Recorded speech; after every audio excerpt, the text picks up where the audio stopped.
hablamos de síndromes parenquimatosos pulmonares, hacemos referencia a todas las patologías que van a afectar el parénquima pulmonar, básicamente. Como ustedes saben, el parénquima pulmonar, básicamente estamos hablando de la unidad más importante, que son los espacios alveolares.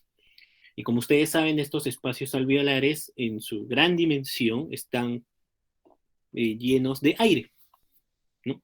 Son espacios aéreos. Cuando ocurren algunas patologías donde se reemplaza este aire por líquido, como sucede en el síndrome de condensación, o simplemente se colapsan, como en las atelectasias, o cuando hablamos de enfermedades intersticiales, estamos hablando de estos síndromes parenquimatosos pulmonares.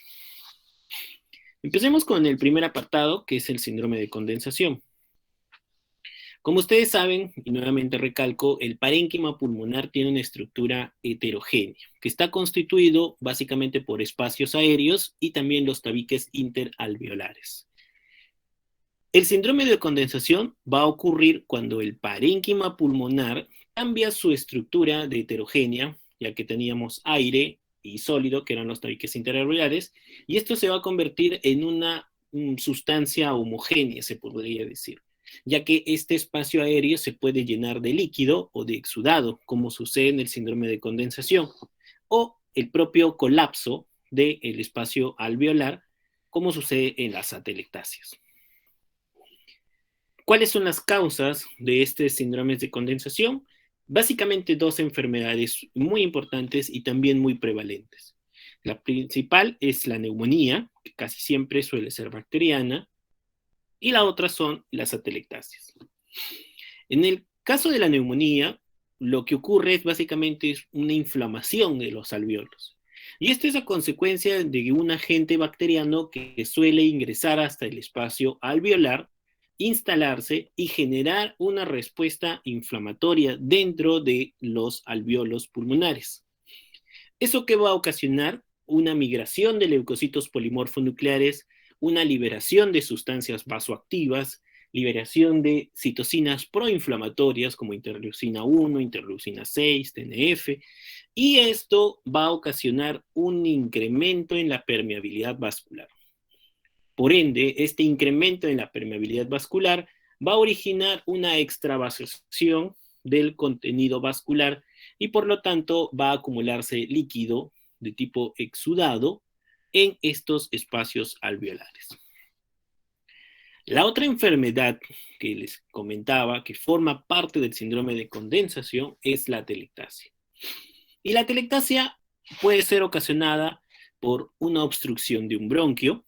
Normalmente, si tenemos algo que está obstruyendo la vía aérea, el aire que está contenido dentro de esos alveolos poco a poco se irá reabsorbiendo, ¿no? Se va reabsorbiendo y es como un globo cuando se desinfla. ¿Qué pasa con el globo cuando se desinfla? Se colapsa, ¿no? Y este colapso puede causar toda la sintomatología de un síndrome de condensación. Puede ocurrir también la atelectasia por efecto extrínseco. Por ejemplo, si tenemos un derrame pleural o un neumotórax que está empujando los espacios alveolares de aire contra su luz, eso también podría ocasionar una atelectasia. O también puede ser cicatrizal, como sucede en los casos de secuelas, ¿no? Por ejemplo, un paciente que tiene una secuela severa de tuberculosis, se ocasiona una fibrosis con también áreas de atelectasia, principalmente en los lóbulos superiores. Entonces, entendámoslo como condensación principalmente en el caso de la neumonía, cuando los espacios aéreos alveolares se van a llenar de líquido y por tanto este parte del alveolo ya no sirve para la hematosis, pierde sus funciones. Y aquí se produce alteraciones de la ventilación y de la perfusión, ¿no? Lo mismo puede ocurrir en la telectasia. Hay una reducción del espacio aéreo, esto se colapsa, ¿no? Se colapsa y te va a dar todas las características de un síndrome de condensación. Okay. Normalmente, un individuo sano tiene muchos mecanismos de defensa para evitar una neumonía. La neumonía es una de las enfermedades con más alta mortalidad dentro de los eventos infecciosos y puede llegar a mortalidades tan altas en un paciente que tiene sepsis o shock séptico de entre un 20 a un 40%. Por ejemplo, hemos visto de que estas neumonías que produce el COVID-19 en un paciente críticamente enfermo podía llegar a mortalidades hasta de un 70%. Entonces, el cuerpo, en toda su inteligencia y sus propios mecanismos de defensa, eh, cada parte de nuestro organismo, al menos en las vías respiratorias superiores, tienen un mecanismo de defensa frente a estos agentes bacterianos. Por ejemplo, en la nasofaringe tenemos los pelos nasales que de por sí ya atrapan una gran cantidad de partículas que podrían ser infecciosas. La forma de los coronetes también lo hace, la anatomía propia de las vías respiratorias superiores que es angulada, el aparato mucociliar que siempre está eliminando hacia afuera, no hacia adentro, y la secreción de inmunoglobulina A. Eso es en cuanto a la nasofaringe, es decir, a los gérmenes que podrían entrar por vía inhalatoria. Por vía orofaringea, el mecanismo son más superiores incluso. Tenemos la saliva, que siempre se desprende. Hay un desprendimiento de las células epiteliales, donde a veces puede un germen unirse al epitelio, que es su primer acto de invasión. Estas células se desprenden diariamente, en menos de 24 horas. El propio reflejo de la tos, que es muy importante para poder eliminar cualquier contenido irritativo, incluyendo los microorganismos infecciosos, la interferencia bacteriana y también la producción del complemento. Si es que el microorganismo logra sobrepasar tanto la nasofaringe como la orofaringe, podría llegar a la tráquea y los bronquios. Pero en la tráquea y los bronquios también tenemos nuestros propios mecanismos de defensa, como es la tos, como son los reflejos epiglóticos, las propias ramificaciones angulares de las vías respiratorias, salvo la del lóbulo inferior derecho, que es uno de los sitios donde más neumonía suele haber por el mismo hecho de que es recto y grueso, ¿no? El aparato mucociliar, el propio líquido que recubre este aparato mucociliar que está lleno de enzimas que pueden degradar a las propias bacterias que llegan a esa zona, como las lisocimas, la lactoferrina, inhibidores de la leucocitaria, etcétera, etcétera. Y dos de los mecanismos más principales, al menos en la vía aérea superior, es las células dendríticas y el tejido linfoide asociado al bronquio. ¿Por qué? Porque ellas son células presentadoras de antígeno y son las que van a capacitar, las que van a presentar antígenos a los linfocitos T para producir células de memoria y también linfocitos B que van a diferenciarse en células plasmáticas y producción de anticuerpos. Y asimismo también hay una gran liberación de inmunoglobulinas como la inmunoglobulina G, la inmunoglobulina M y también la inmunoglobulina A. Si es que tu microorganismo infeccioso logra sobrepasar la tráquea y los bronquios, podría llegar a los alvéolos. Como ustedes saben, la vía respiratoria inferior es estéril a los microorganismos infecciosos. Es una de las pocas zonas del cuerpo donde no tiene que haber bacterias. Como ustedes saben, en nuestro organismo hay millones y millones y millones de bacterias. Solo en la boca hay 10 a la 8, 10 a la 9 microorganismos por cada mililitro de saliva. En las heces hay 10 a la 12 microorganismos u unidades formadoras de colonia, es más, por cada gramo de heces. Lo mismo sucede en la piel, en el intestino, en casi todos los órganos, ¿no? El aparato ginecológico, por ejemplo, ¿no? Pero desde la tráquea para abajo no debe haber microorganismos. Y es porque el sistema es tan eficaz en condiciones fisiológicas, no patológicas, que logran ese objetivo. Cuando el microorganismo puede llegar a los alvéolos, tenemos nuestro líquido de revestimiento alveolar, que básicamente está compuesto por surfactante, por fibronectina. Hay gran liberación de inmunoglobulinas, complemento y otras sustancias que también pueden inhibir el crecimiento bacteriano.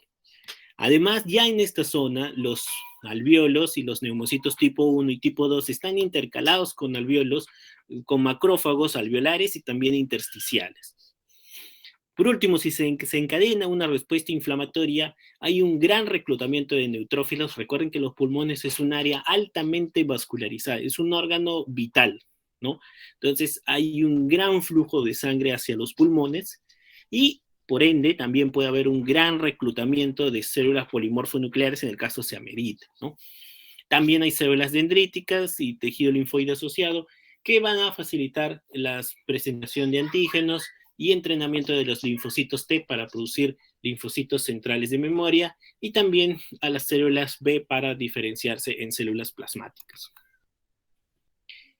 ¿Qué causan los síndromes de condensación? Hemos dicho de que los principales es la neumonía y las atelectasias, pero un síndrome de condensación también se puede observar en casos de tumores, en casos de hemorragias alveolares, como sucede en los pacientes con síndrome de Goodpasture o síndromes de tipo vasculitis pulmón-riñón, o en el caso del edema pulmonar, que sucede en una insuficiencia cardíaca o consecuencia de un ARTS, que es una inflamación, un edema pulmonar no cardiogénico, se podría decir, ¿no? Y también tenemos algunas neumonitis no infecciosas que te pueden ocasionar también síndromes de condensación. Nuevamente, a recalcar en las causas de las atelectasias, que son obstrucciones del bronquio, generalmente los bronquios más grandes, y esto puede ser por tumores bronquiales o pueden ser tumores extrínsecos, ¿no? Muchas veces, por ejemplo, tenemos pacientes con linfomas o adenopatías mediastinales que el propio ganglio ha crecido tanto que comprime un bronquio y se produce todo este fenómeno, ¿no? También puede ser por un cuerpo extraño, ¿no? Generalmente en niños, ¿con qué se destruyen, por ejemplo, ellos? Con monedas, con canchitas, con bolitas, etcétera, etcétera, ¿no? O en un paciente que está enfermo, las propias secreciones espesas, las secreciones del árbol bronquial, traqueobronquiales, cuando son muy espesas, pueden obstruir un bronquio y pueden ocasionar atelectasia. Y eso es un dolor de cabeza para nosotros. Puede ser ocasionado, como también les había dicho, por compresiones extrínsecas, ya sea un neumotórax o derrame pleural, que es la acumulación de aire o de agua dentro del espacio pleural, ¿no? Que está contenido entre la pleura visceral y la pleura parietal. Cuando se acumula a grandes dimensiones, pueden colapsar el árbol alveolar, ¿no? Y el aire que se lleva dentro. Cicatrizar por fibrosis, ya lo habíamos comentado, o también cuando sucede una elevación diafragmática en los pacientes con parálisis o distensiones abdominales, ¿no? Entonces, normalmente el diafragma, que ustedes saben en la inspiración, desciende, en la expiración se eleva, pero en un paciente que tiene parálisis diafragmática, no va a descender, ¿no? Entonces, en la inspiración podría generarse una condición para que se colapsen los alvéolos, ¿no? Y cuando hablamos de etiología de las neumonías, son microorganismos, ¿no? Y casi siempre son bacterianas. Hay algunos estudios que dicen de que el 30% de las neumonías son virales. Bueno, eso era antes del COVID-19, porque en este momento la principal causa de neumonía es el COVID-19. O sea, en el mundo, ¿ah? En el mundo, este cuadro ya no tendría que ser así. Esto es del, no me acuerdo si esto es del Harrison o es del Mandel, pero ya no es estreptococo neumonía la principal causa de neumonía adquirida en la comunidad, sino COVID-19, ¿no? Es el virus del SARS-CoV-2. Y luego tendríamos a Streptococcus pneumoniae, Mycoplasma pneumoniae, Haemophilus influenzae, Chlamydophila pneumoniae y otros virus respiratorios, dentro de los cuales los principales son influenza, SARS-CoV-2 ahora, adenovirus, rinovirus, virus incitio respiratorio, virus para influenza, metaneumovirus, etc. Y los que más cuadros graves podrían ocasionarte podrían ser Streptococcus pneumoniae, Staphylococcus aureus, perdónenme, mi batería está un poco baja. Ok. Cuando nosotros nos enfrentamos a un paciente que sospechamos un síndrome de condensación, mucho de la anamnesis nos podría aportar a una causa. Entonces, siempre traten de aprender estas cositas. Ustedes como médicos que van a salir egresados de la universidad, es cierto de que la medicina es muy amplia y ustedes probablemente no terminen conociéndola al terminar la universidad, pero sí deben saber lo más frecuente. Lo más frecuente, por ejemplo, en esta enfermedad, ¿cuáles son los gérmenes más frecuentes? ¿Cómo se diagnostica más frecuente? ¿Cómo se trata más frecuente? ¿No? Siempre lo más frecuente es lo que ustedes tienen que conocer. ¿Bien? Entonces, siempre enfóquense a eso. Ustedes durante su vida como médicos van a rendir 3 exámenes muy importantes. y ellos son el examen para el internado, es decir, si quieres ingresar a salud o trabajar en MINSA, ya que un interno en salud gana 2 o 3 veces más de lo que gana un interno en MINSA, si es que le pagan el del MINSA, porque la mayoría de veces no se les paga a los internos del MINSA. Luego el segundo examen es el ENAM, ¿no? Que se da al terminar, casi al finalizar el internado, y es lo que te va a dar cierto puntaje, categoría para elegir una buena plaza CERUMS, ¿no? Que es un servicio rural obligatorio que se practica en Perú para trabajar en entidades públicas. Es obligatorio prácticamente, todos los médicos que queremos trabajar en una institución pública, ya sea de salud, MINSA, policía, etcétera, aquí en Perú tienes que hacer serums, ¿no? Si te vas a ir al extranjero y solo vas a trabajar como privado, no es obligatorio hacer serums, ¿no? Pero bueno, la mayoría de nosotros lo hemos hecho. Y el otro examen tan importante, o más quizás, es el examen de la especialidad, ¿no? Es el examen del residentado médico.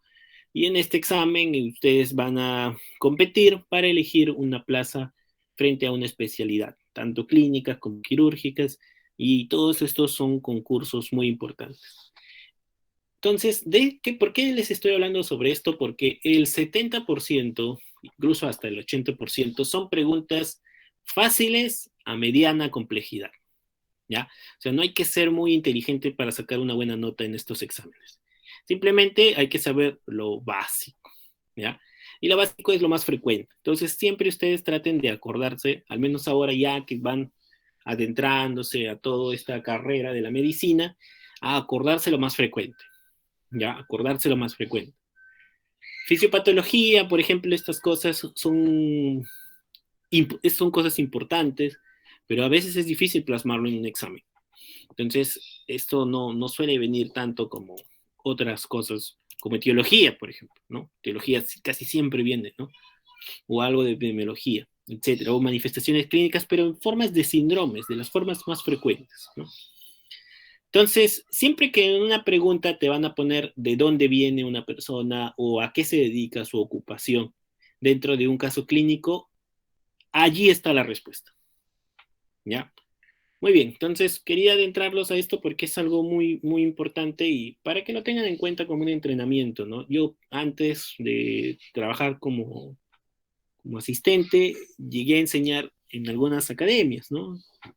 De preparación para examen de residentado, de internado, etcétera, ¿no? Muy bien. Por ejemplo, si yo tengo una persona que ha tenido una exposición a enfermedades concurrentes en un dormitorio escolar o en un entorno domiciliario, la principal causa de neumonía en este contexto podría ser un micoplasma pneumoniae o una Neisseria meningitis o cualquier enfermedad viral.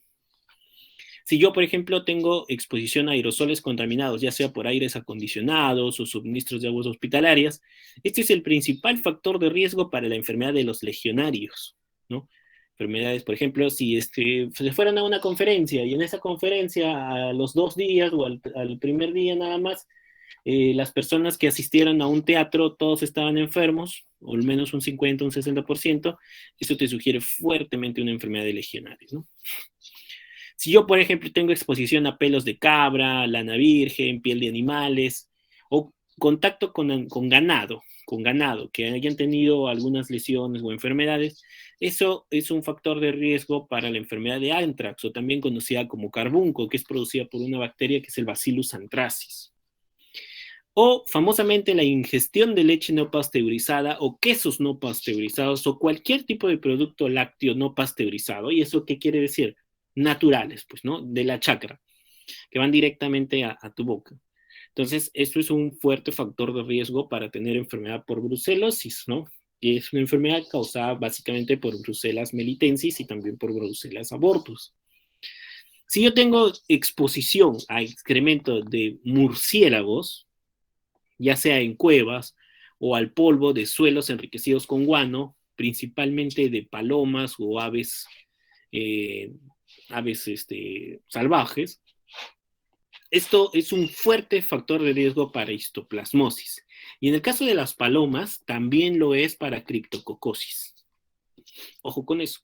Histoplasmosis es una enfermedad endémica en el Perú, principalmente en las zonas tropicales. Anthrax es una enfermedad endémica principalmente en las zonas de la sierra. Brucelosis también generalmente en la sierra, pero también puede aparecer en la costa. Yo lo he visto muchas veces, yo soy de Trujillo, por ejemplo, ¿no? He visto muchos casos de brucelosis allá.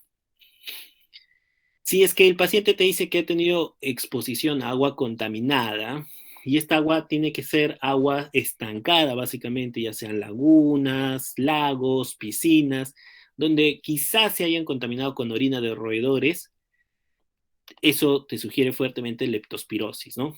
O si yo tengo exposición a excremento, orina o saliva de roedores, hay que pensar fuertemente en hantavirosis, que es una enfermedad que se semeja mucho al SARS, pero no al SARS-CoV-2, sino al SARS-CoV-1 o al MERS, porque tiene una elevada mortalidad y una mayor proporción de enfermos graves. O la exposición a bioterrorismo, ¿no? El bioterrorismo se ha usado en forma del anthrax, de la peste, de la tularemia. No sé si ustedes recuerdan, en el 2001, el atentado de las Torres Gemelas, se reportaron muchos casos, cerca de 33 casos de personas que sufrieron de anthrax en Estados Unidos. El anthrax es producido por la misma enfermedad que produce el carbunco, ¿bien? Bacillus anthracis, pero cuando es usada para bioterrorismo, estas partículas han sido seleccionadas de tal manera de que se puedan transmitir de forma inhalatoria de mayor manera, ¿no? O sea, las esporas se las han súper purificadas para que mediante inhalación una persona se pueda contaminar, ¿no? Entonces te mandaban una carta y esa carta contenía un polvo que estaba lleno de esporas y fregado, ¿no? Hacías una neumonía de la patada. Si yo trabajo en un matadero como veterinario, también tengo un antecedente, un factor de riesgo para brucelosis. Ya les había dicho, el ganado vacuno, cabras o cerdos, anthrax y brucelosis, exposición a ardillas, principalmente a los pulgas, ¿no? A las pulgas de ratas, de roedores, de ardillas, de conejos, etcétera, pueden transmitir la enfermedad de la peste, que es producida por Yersinia pestis, una enfermedad que también ha tenido algunas epidemias aquí en Perú, ¿no? Por ejemplo, en Trujillo eh, murieron algunas personas debido a un brote de peste, incluso un estudiante de medicina, que es Félix, un estudiante de la Universidad Nacional de Trujillo, recuerdo, él hizo la anamnesis a una señora que tenía una neumonía y que venía de Cartagena, ¿no? Entonces, lógicamente él lo hizo sin ningún equipo de protección personal, finalmente se contagió, no sabíamos la causa, pero era una neumonía muy grave y lamentablemente este joven falleció, ¿no? Otro residente que también atendió a esta señora que fue el caso cero también falleció por si acaso, tuvo también la mala suerte de contagiarse, pero por suerte llegamos al diagnóstico y sobrevivió, ¿no? Entonces, miren, peste es una enfermedad todavía prevalente en Perú. Donde hayan ratas puede haber peste y lamentablemente ratas hay en cualquier lado. ¿Bien? Y miren qué lástima que un estudiante de medicina, ya en sexto año, ¿no? O sea, prácticamente de salida, haya tenido esta mala suerte, ¿no? Recomendación, ustedes asuman que todos los pacientes se los pueden contagiar, ¿no? Entonces siempre su equipo de protección personal, su distanciamiento adecuado. Lógicamente no van a tener miedo a ser médicos porque ya está en el ruedo. Yo soy infectólogo, por ejemplo, trabajo con todos estos tipos de infecciones. He atendido COVID-19 desde el primer caso aquí en Tacna. Y miren, por suerte no me he contagiado, ¿no? A pesar de estar en la primera línea. Entonces, siempre, bioseguridad es lo más importante, ¿no? Si yo tengo exposición a caza o conejos, zorros, ardillas, moscas, garrapatas, pulgas de estos roedores o de estos animales salvajes, también tenemos riesgo de tularemia. Tularemia, hace poco han sido reportados casos en Chile, también en Argentina. Esto es clásico, ¿no? Exposición a las heces de loros o aves de corral. Citacosis, ¿no? Citacosis, ¿no? Que es una enfermedad producida por Clamidia citasis. El caso de Pasteurella, por lo general, siempre es mordeduras, ¿no? No una exposición directa con perros y gatos, ¿no? ¿Quién no tiene perro o gato, ¿no? Pero si te muerde un perro o un gato y después de que te muerde haces una celulitis y después de la celulitis comienzas a hacer neumonía, lo más probable es que sí sea una Pasteurella multósida o una fiebre Q. En la boca del perro tenemos Eikenella, Capnocitófaga, Streptobacillus, Pasteurella, pero la boca más contaminada de todos estos, o sea, si yo digo, ¿quién me muerde? Me muerde un gato, me muerde un perro, me muerde un ratón o una rata, o me muerde un humano, la boca más sucia es la del gato, seguida por la de humano, ¿ya? Entonces, los gatos sí, mucho cuidado con sus mordeduras, principalmente Pasteurella, es una bacteria difícil de tratar y suele causar una celulitis así a toda, ¿no? Si tengo exposición a cabras, ganado, vacuno, ovejas, animales domésticos infectados, fiebre Q, ¿no? Por suerte, esto sí no hay mucho aquí en Perú. También hay que tener en cuenta el sitio, el lugar de donde vienen los pacientes. Aquí en Perú, por ejemplo, los microorganismos endémicos en forma de hongos son histoplasma y paracoccidioidomicosis. En la selva, principalmente zonas tropicales, los principales gérmenes que pueden ocasionar neumonías son histoplasmosis y paracoccidioidomicosis, incluso un poco más que la tuberculosis. Mucho cuidado con eso, ¿no? Eh, También, si es que yo vengo del sudeste de Asia, hay que pensar en SARS o en gripe aviar, o de los Emiratos Árabes, hay que pensar en el síndrome MERS, ¿no? Del Medio Oriente respiratorio agudo, que también es un tipo de coronavirus, un beta coronavirus, igual que el SARS-1 y el SARS-2, cuadro prácticamente similar. Residencias o viajes al sudeste asiático, pensar en paragonimiasis o melioidosis. Eh, Melioidosis también ha sido reportado en Chile y en Argentina, casos. Es una enfermedad producida por Burkholderia pseudomalei y también Burkholderia malei, ¿no? La paragonomiasis es también una causa importante de neumonía, es un parásito, se transmite por la ingesta de crustáceos mal cocidos, y esto hay una paragonimiasis pacificum, que es lo que sí se observa en América Latina, ¿no? Principalmente en el norte peruano y da una neumonía cavitaria muy agresiva por lo general, ¿no? Y bueno, melioidosis, ¿no? Ya teniendo claro la etiología, pasemos a la clínica, ¿no? Y desde el punto de vista semiológico, siempre nos han enseñado a la neumonía como una neumonía típica y una neumonía atípica. Esto, lógicamente, en la actualidad sabemos de que no es tan tajante esta diferenciación. Puede haber híbridos entre los dos. A mí no me gusta esta clasificación, pero bueno, es siempre importante que ustedes la conozcan, ¿no? La neumonía típica es la expresión más clara de la neumonía neumocócica, ¿no? O sea, la neumonía producida por Streptococcus pneumoniae o el famoso neumococo. ¿En qué se va a caracterizar esta neumonía típica? En fiebre, dolor torácico tipo punzada o puntada o patada, tos con expectoración rumbrosa, es decir, una tos espesa, por lo general verde o marronácea, y la facies neumónica, ¿no? Un paciente que tiene eritema malar debido a la fiebre y puede haber reactivación del herpes labial, ¿no? Esto de la reactivación del herpes labial, por lo general, puede ocurrir con cualquier proceso infeccioso, ¿no? O sea, en una situación de estrés, hasta en algunas personas les sucede antes de dar un examen, por ejemplo, ¿no? O sea, están un poco preocupados, no duermes bien, estás estresado, te puede reaparecer tu herpes labial. Recuerden que el herpes es un virus de que llega al organismo, se instaura en el ADN y luego no se cura nunca, ¿no? O sea, vas a tener crisis y crisis y crisis, ¿no? Estar en la boca por lo general es algo manejable, ¿no? Quizás un poco antiestético, un poco doloroso, pero cuando es en genitales, uff, olvídense, ¿no? O sea, hay personas que tienen crisis cada mes y es todo un problema. Moraleja, usen preservativo, ¿no? O tengan parejas confiables, ¿no? Por otro lado, tenemos las neumonías atípicas. Las neumonías atípicas son principalmente una manifestación de las neumonías virales o por Mycoplasma pneumoniae, que como les había dicho es la segunda causa más frecuente de las neumonías bacterianas. Entonces aquí vamos a observar a un paciente que tiene tos seca, tiene un poco de disnea, puede tener fiebre o no, y si es que la tiene es muy escaso o en forma de febrículas.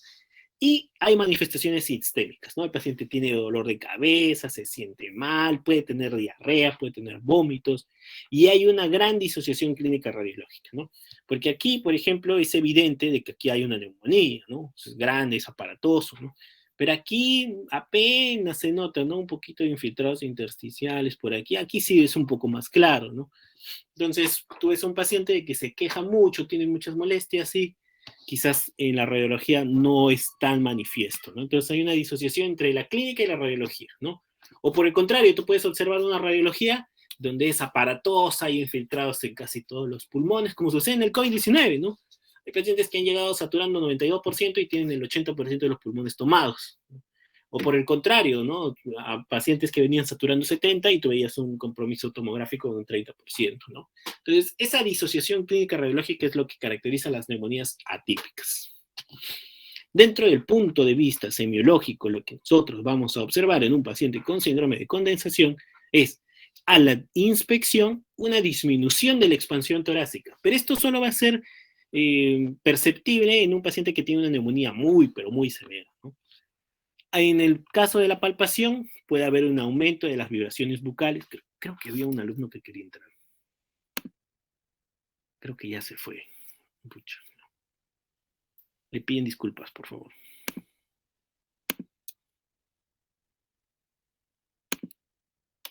Bien, en la palpación, bueno, este es un poco difícil de enseñar, por lo menos de forma virtual, ¿no? Pero normalmente nosotros poníamos las manos en la parte del quinto dedo, de la muñeca, pegado al pecho, la parte de atrás, ¿no?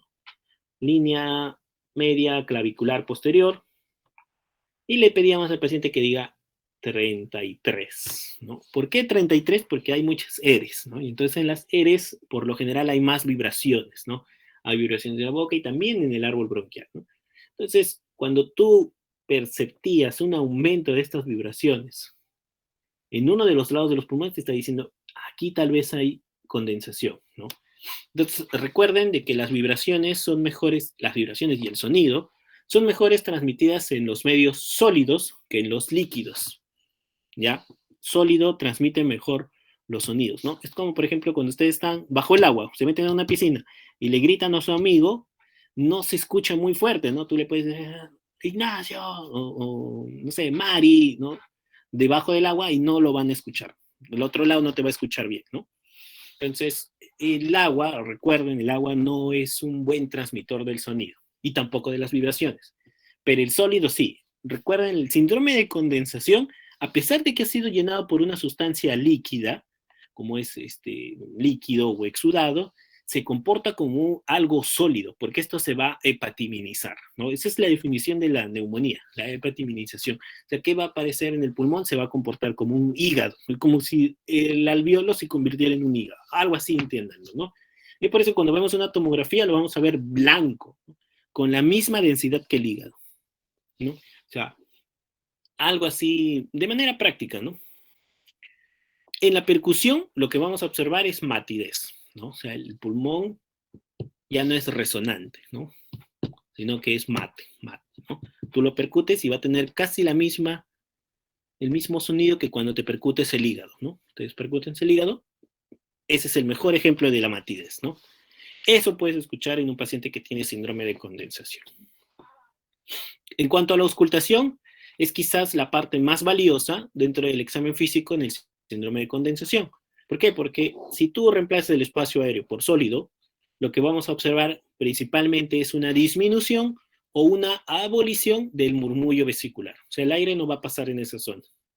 ¿Qué más puede haber? Puede haber un soplo tubárico, ¿no? Y recuerden, el soplo tubárico es un sonido, es como la ventilación, el mismo sonido que tiene en la parte traqueobronquial, ¿no? O sea, fuerte, ¿no? Fuerte. Que tú escuches ese sonido en la parte de las bases, donde normalmente tiene que haber murmullo vesicular, eso sería un soplo tubárico. Otra de las manifestaciones clásicas son los crepitantes, ¿no? Quizás no han escuchado crepitantes. A todo esto, doctores, ¿ustedes no tienen áreas de simulación en la universidad?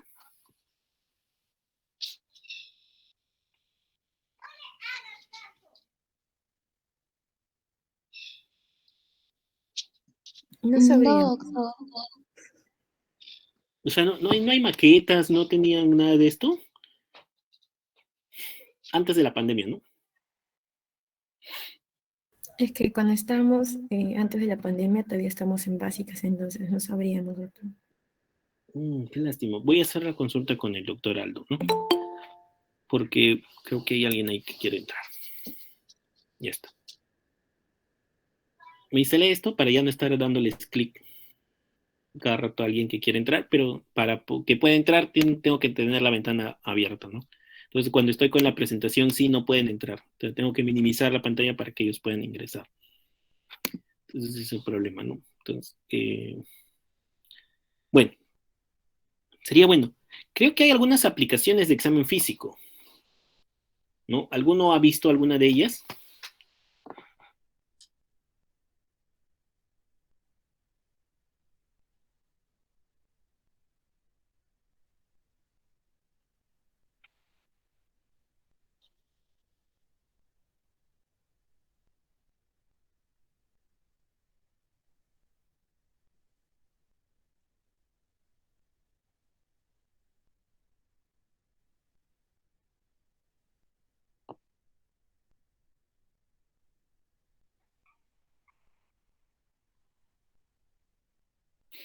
Por ejemplo, si buscan en el App Store, bueno, en el Play Store, hay una aplicación que se llama auscultación, corazón, pulmones, soplos cardíacos. Entonces, más o menos para que se puedan hacer una idea de los sonidos, ¿no?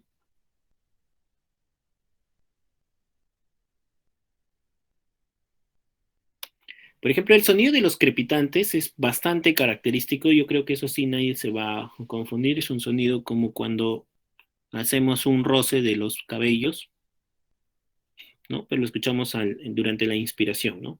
O también cuando alguien se sirve gaseosa, ha visto de que revientan las burbujitas, ¿no? Ese sonido de reventar burbujitas es también característico de los crepitantes, ¿no?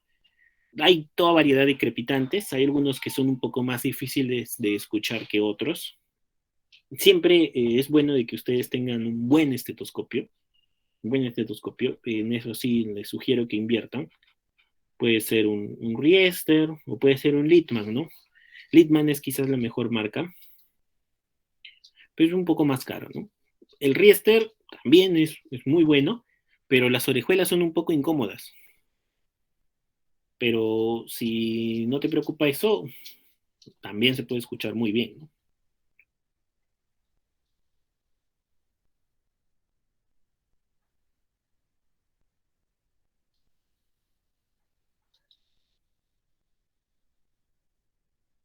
Me acabo de bajar esta aplicación. Vamos a ver si se puede escuchar.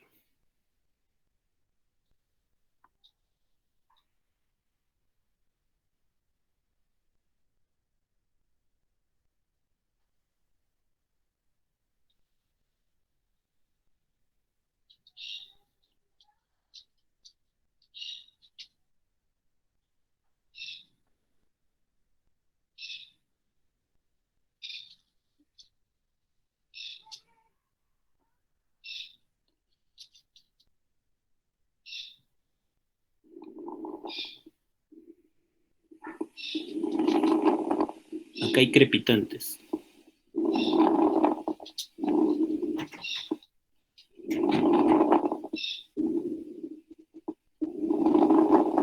Noten que es al momento de la inspiración, ¿no?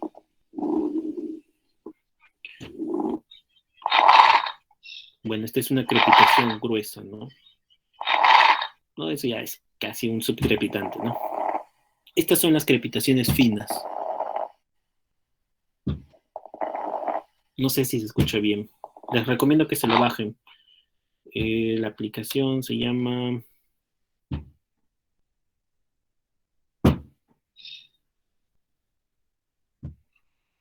Auscultación, sonidos de corazón y pulmón. Es gratis, Play Store. Creo que deberían tenerlo, más ahora de que estamos con estos problemas, ¿no? Ah, miren, ahí está pectoriloquia. Ah, este sí está. Bueno, sigamos, ¿no?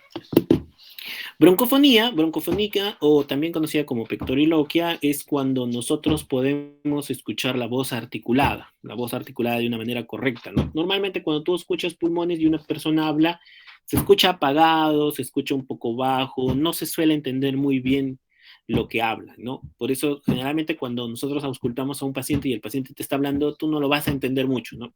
Entonces, siempre le pedimos, señor, deje de hablar un momento mientras lo examino, ¿no? Porque no lo escuchas. Y si lo escuchas es porque quizás tenga broncofonía o pectoriloquia. Y el otro es la pectoriloquia áfona, ¿no? Cuando le dices al señor que hable despacito, por ejemplo, que diga 33, 33.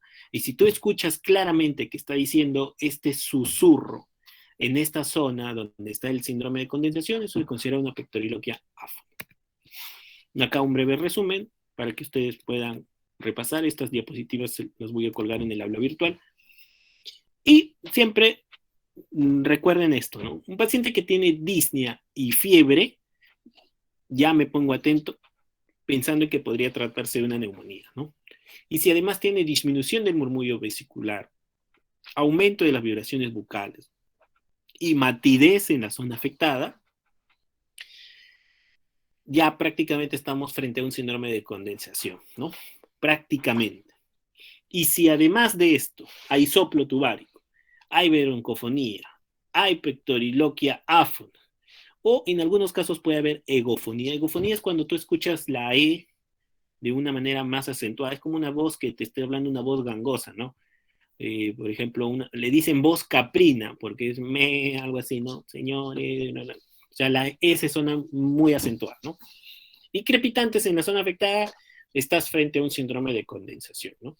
Y estas manifestaciones pueden ser usadas también para el diagnóstico de la neumonía, con diferentes sensibilidades y especificidades, lógicamente. Una de las características del esputo, como les había dicho, en la neumonía lobar, la neumonía típica, es la tos, el esputo es rumboso.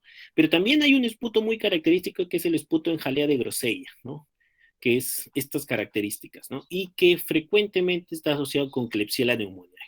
Un germen que puede ocasionar neumonía en pacientes alcohólicos o en pacientes con hayan tenido cuidados sanitarios, ¿no? O sea, por ejemplo, alguien que haya estado hospitalizado, llega a una unidad de emergencia, más que neumococo, yo podría pensar en una Klebsiella pneumoniae. Cuando vemos este esputo al microscopio, ¿no? A la tinción en Gram, por ejemplo, la famosa tinción en Gram. Gram, ¿recuerdan? Los Gram positivos morados, los Gram negativos fucsias, ¿no? Entonces, diplococos, miren, estos son dos bolitos que están juntos, dos bolitos juntos, ¿no? Dos bolitos juntos. Diplococos, Gram positivos, porque son de color azulito, es neumococo, ¿no? Neumococo, bien característico. Por otro lado, si observamos cocos que están distribuidos en racimos, algunos de ellos en forma de racimos de uvas, esto es conocido como Staphylococcus aureus, ¿no? Staphylococcus aureus. Igual aquí tenemos diplococos gram positivos y aquí sorprendentemente se ve muy bien de que están encapsulados. ¿Lo ven? Encapsulados, ¿no? Una de las características del neumococo es que es un microorganismo encapsulado, ¿no? Son pocos los microorganismos encapsulados. Básicamente neumococo, Haemophilus influenzae, Neisseria meningitidis, Haemophilus, criptococo. Entonces, ¿cuál es la función de la cápsula? Evadir la fagocitosis por opsonización, ¿no? Entonces, esto puede evadir la opsonización y la captación por los anticuerpos y la fagocitosis en los órganos del sistema retículo endotelial, ¿no? Y Klebsiella es un bacilo gram negativo, ¿no? Entonces este ya no es morado, esto es medio fucsia. Y son largos, ya no son redondos, son bacilos, ¿no? Entonces un bacilo gram negativo puede ser E. coli, puede ser Klebsiella, pseudomonas, etc., ¿no? Por otro lado, tenemos las micobacterias, que no lo vamos a observar en las tinciones de Gram, ¿no? Aquí tenemos que hacer una tinción distinta. ¿Se acuerdan cuál era la tinción para Mycobacterium tuberculosis?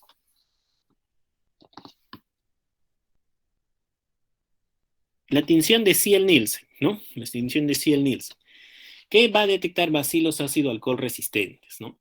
Entonces, ellos no van a ser barridos por el alcohol que usamos en la tinción de Gram, ¿no? Sino que aquí se va a observar unos bacilos ácido alcohol resistentes que están cubiertos con fucina, ¿no? Entonces estos se van a ver rojos largos, ¿no? Rojos largos, rojos largos, rojos largos. Estos son Mycobacterium tuberculosis, ¿no? Aquí tenemos una radiografía de tórax normal. Ojo, yo podría decir de que esto podría ser un infiltrado, pero si nos damos cuenta, esto son las mamas de esta dama, ¿no? Son mamas pequeñas, pero se ven de una densidad un poco distinta, ¿no? Entonces no confundamos el tejido mamario con zonas de neumonía. Mucho cuidado, ¿no? Por otro lado, aquí sí observamos una neumonía, ¿no? Una neumonía que está parailiar, bien consolidada, probablemente un neumococo.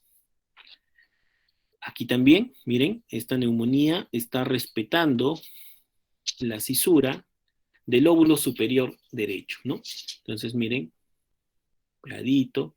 Incluso hay zonas de aire aquí, que es conocido como el broncograma aéreo, ¿no? El broncograma aéreo es una manifestación de las neumonías, ¿no? Es un signo de consolidación. ¿Por qué? Porque el aire se ve atrapado dentro de un bronquio en un pulmón que ya no tiene hematosis, ¿no? Entonces es un signo característico del síndrome de condensación y también de las neumonías, ¿no? Aquí, esta es una tomografía, un corte axial. Miren la densidad de esta neumonía, es un poco heterogénea. Yo diría que hasta es quizás un poco necrotizante, pero puedes ver los bronquios llenos de aire, ¿no? Es el famoso broncograma aéreo. ¿Tú observas eso? Neumonía. Por otro lado, aquí, miren, esta es una neumonía un poco más severa, más extensa, ¿no? Más extensa, ¿no? Ya todo esto ha sido comprometido, igual que en este gráfico. O esta neumonía, ¿no? Esta es una neumonía probablemente tuberculosa, ¿no? Miren, hay lesiones cavitarias, probablemente bronquiectasias, secuelas de una tuberculosis, y hay pequeños infiltrados puntiales en forma de micronódulos, ¿no? Eso quizás es una tuberculosis. Noten aquí que hay derrame pleural, miren, hay derrame pleural. Normalmente una neumonía la veíamos en estos espacios, ¿no? O por aquí. A diferencia del derrame pleural, también se ve radio opaco en las radiografías, pero es cóncavo, miren, es cóncavo, ¿no? Si tú ves esto cóncavo, estamos ante un derrame pleural, ¿no? En el espacio pleural, ¿no? Igual aquí, ¿no? Miren, el líquido está así, cóncavo, ¿no? Entonces esto es líquido, ¿no? Aquí, por ejemplo, vemos no solo una lesión bien circunscrita, ¿no? Sino que también vemos contenido aéreo encerrado, ¿no? Probablemente esto sea una neumonía cavitaria, un neumatocele, que casi siempre es secuela de neumocistis girovesi o de Staphylococcus aureus. Hemos hablado de las manifestaciones en la neumonía, pero veamos cómo son las manifestaciones en la atelectasia. Prácticamente lo mismo. Recuerden de que ambas forman parte del síndrome de condensación. Entonces, puede haber retracción de un hemitórax si es que es importante. Las atelectasias pueden hacerte un pulmón blanco, por si acaso, y puede ser un poco difícil distinguirlo de un derrame pleural. Muchas veces en esos aspectos el examen físico va a ser muy útil, ¿no? En la palpación va a haber disminución de la expansión pulmonar, va a haber reducción o abolición de las vibraciones bucales, en la percusión matidez, y en la auscultación ausencia o reducción del murmullo vesicular, soplo tubárico o un soplo pleurítico o anforio en el caso que sea un pulmón colapsado o por derrame pleural o por un neumotórax, ¿no? Va a ser anfórico si es que es un neumotórax o pleurítico si es que es por un derrame pleural, ¿no? Entonces, prácticamente el examen físico es el mismo, ¿no? ¿De qué tendríamos que preocuparnos en un paciente que tiene disminución del murmullo vesicular? Y que no sea una neumonía ni tampoco una atelectasia, que sea por un derrame pleural, ¿no? Entonces, ¿qué vamos a diferenciar del derrame pleural? Es de que en el derrame pleural las vibraciones bucales van a estar reducidas o abolidas, ¿no? Igual los de la voz, ¿no?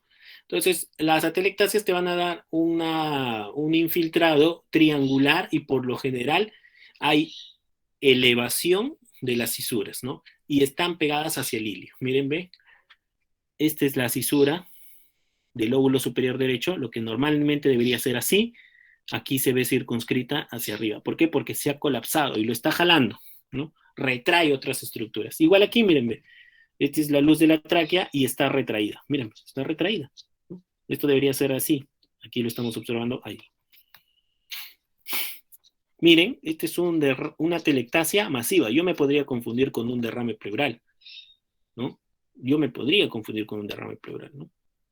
Igual aquí, miren, bueno, un derrame pleural superior es difícil, casi siempre son envases, pero puede suceder. Estos son pulmones de niñitos, ¿no? Noten de que también aquí observamos una rectificación de las costillas, ¿no? ¿Por qué? Porque el aire se está quedando atrapado, se está diciendo difícil botar el aire, ¿no? Entonces hay un mayor esfuerzo y se rectifican las costillas. Y también puede haber neumonías cavitarias. Las neumonías cavitarias es cuando ocurre necrosis, o sea, el pulmón muere, ¿no? Entonces, ¿qué puede causar necrosis de los pulmones? Toda esta lista de gérmenes, ¿no? Como para que repasen. Bueno, un pequeño chepi de 2 minutos para tomar agua y estirarnos un poco. ¿Les parece?